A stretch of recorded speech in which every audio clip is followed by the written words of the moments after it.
Bom dia, boa tarde, boa noite, pessoal, beleza, galera? Mais um vídeo aqui. Pessoal, tô aqui embaixo do Corsa aqui, Corsa Max. Inclusive esse motor, esse carro já tem vídeo aí no canal aí anterior. Vídeo de quando eu tava fazendo o motor dele ali. Pessoal, depois que eu fiz esse motor, entreguei o carro pro cliente. E depois de uns 6 dias, o cliente voltou e reclamou que estava com barulho estranho. Então, pessoal, o que acontece? Esse carro estava sem catalisador. E esse barulho na verdade começou depois que colocou o catalisador. E aí ligava ele começava a dar umas batidinhas, quando se acelerava aumentava. Então eu entrei embaixo do carro aqui na hora. O motor aqui embaixo estava rodando macio, certinho. A parte de cima também.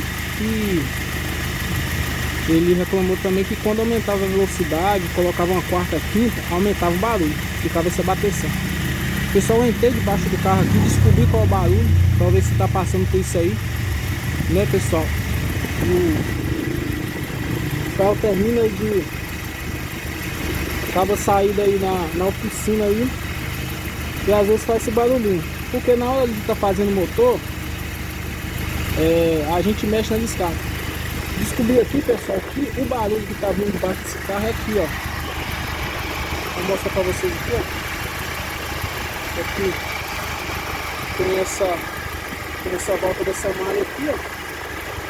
E aqui assim, ó, tem a descarga e o suporte aqui, onde segura aqui a bucha aqui da caixa. Então, ele está batendo a descarga aqui, ó, a descarga está batendo nessa parte desse ferro aqui, ó. Vou ver se eu consigo simular aqui, ó.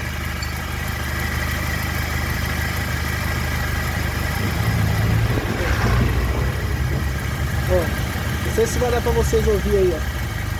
Deixa eu ver aqui.